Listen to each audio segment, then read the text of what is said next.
محلے کے چھوٹے سے شادی ہال میں لوگوں کی آمد جاری تھی۔ خواتین پاروں کے ہونے والی اچانک شادی پر رائے زنی میں، بچے ادھم مچانے میں، اور مرد حضرات کنکھیوں سے دوسرے گھروں کی خواتین کی سج دھج کا جائزہ لینے میں مصروف تھے۔ پارو کے ابا آنکھوں میں بچوں کی سی حیرت سموئے ادھر ادھر دیکھ رہے تھے۔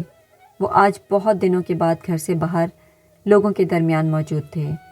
ان کی دونوں بہویں سر جوڑے مذاکرات کر رہی تھیں، جبکہ ذرا فاصلے پر موجود بہنیں خاموشی سے بیٹھی تھیں، مگر ان کے چہروں سے ایک اضطراب جھلک رہا تھا۔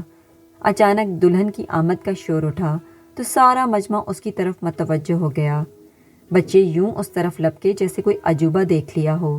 ہر کسی کی نظر دلہن پر تھی اور اس کی بے چین نگاہیں پورے ہجوم میں صرف اپنے ابا کو تلاش کر رہی تھیں۔ آخر اس کی نگاہ ابر پر پڑ ہی گئی اور آنکھیں نم ہونے لگیں۔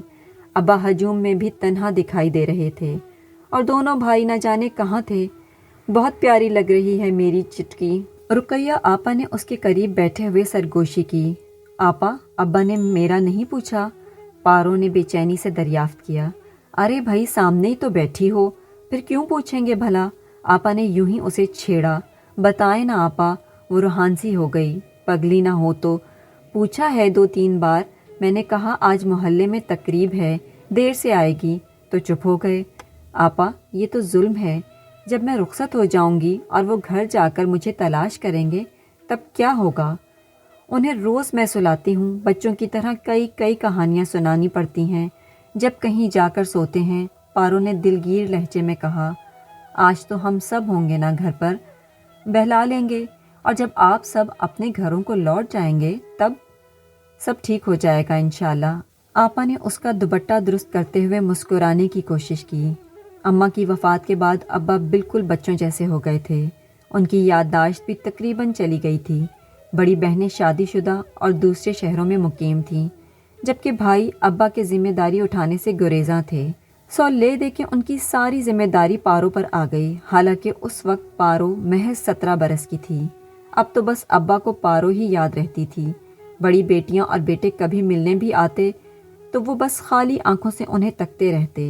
بیچاری رقیہ آپا ابا اور پارو کی فکر میں کھلتی رہتی، مگر کچھ نہ کر پاتی تھیں۔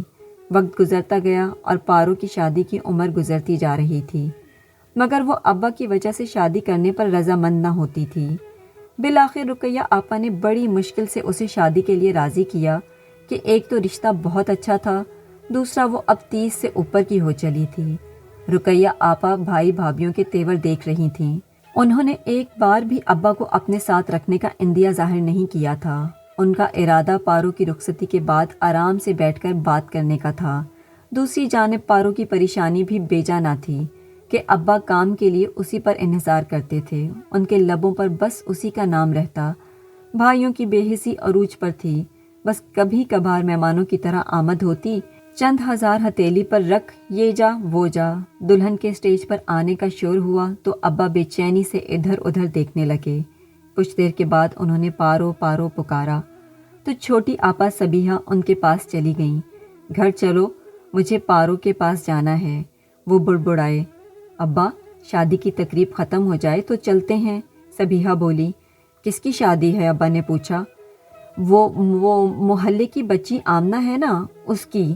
ابا کے وہم و گمان میں بھی نہ تھا کہ آج ان کی پارو رخصت ہو رہی ہے، کیونکہ یہ بات ان سے چھپائی گئی تھی، اور ان کی کمزور بینائی اسٹیج پہ بیٹھی سجی سنوری پارو کو پہچاننے سے قاصر تھی۔ اب ان بڑے میاں کا کیا ہوگا؟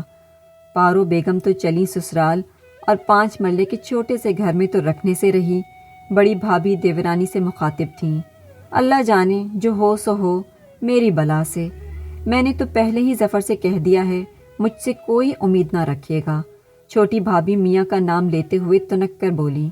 رخصتی کے وقت پارو نے باپ کے سینے سے لگنے کی خواہش کی تو رقیہ آپا نے مصلحتاً روک دیا۔